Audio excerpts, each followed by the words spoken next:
আসসালামু আলাইকুম।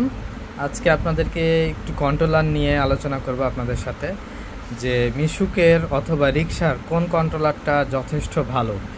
যদিও এখনও সব বেশি কন্ট্রোলার ভালো পাওয়া যায় না সচরাচর। তো এই যে আমার সামনে একটা কন্ট্রোলার দেখা যাচ্ছে, এটা দেখতে অনেকটা এসকে লেখা মনে হচ্ছে, কিন্তু এটা এসকে না, এটা হচ্ছে টিক টুক কন্ট্রোলার, যেটা 2000 টাকা থেকে শুরু হয় এটার মূল্য, কিন্তু 3000 টাকাতেও অনেকজনা বিক্রি করে।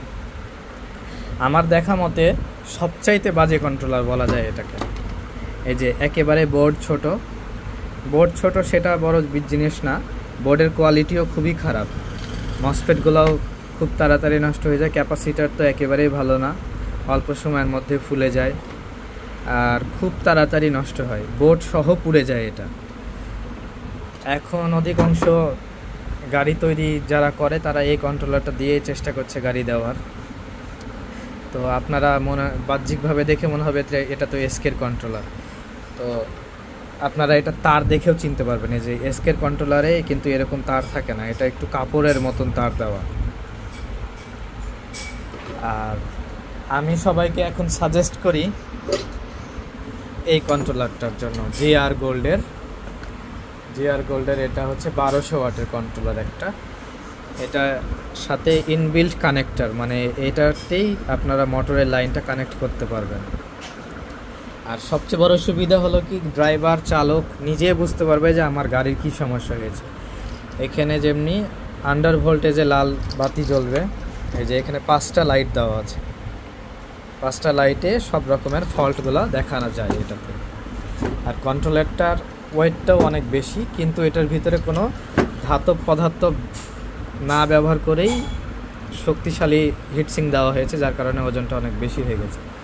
এমনকি এখানে লিখেও দেওয়া আছে যে এই কন্ট্রোলারের সকল যন্ত্রাংশ নতুন, ওজন মেপে গুণাগুণ নির্ধারিত।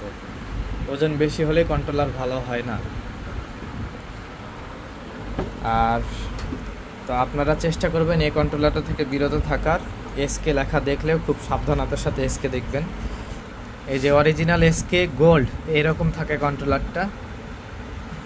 এই কন্ট্রোলারটাও যথেষ্ট ভালো, 3000 টাকায় এই কন্ট্রোলারটা পাওয়া যায়।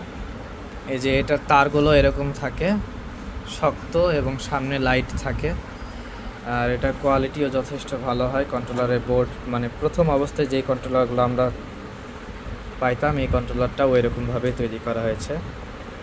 এই কন্ট্রোলারগুলো আপনারা নিতে পারেন, কিন্তু এই কন্ট্রোলারটা ভুলেও নেওয়া যাবে না, অল্প দাম হিসেবে খুব অল্প সময়ের মধ্যে নষ্ট হয়ে যায়, রিপেয়ারেরও অবস্থা থাকে না। তো আপনাদের সামনে এই কন্ট্রোলারটা খুলে আপনাদেরকে একদিন বিস্তারিত দেখাবো। তার জন্য আমার চ্যানেলটিকে সাবস্ক্রাইব করবেন এবং ইলেকট্রিক ভেহিকলসের যত যাবতীয় প্রশ্ন থাকে আপনারা করতে পারেন। আর আমি আগামীতে আরও নতুন ভিডিও দিব আপনাদের জন্য। ধন্যবাদ।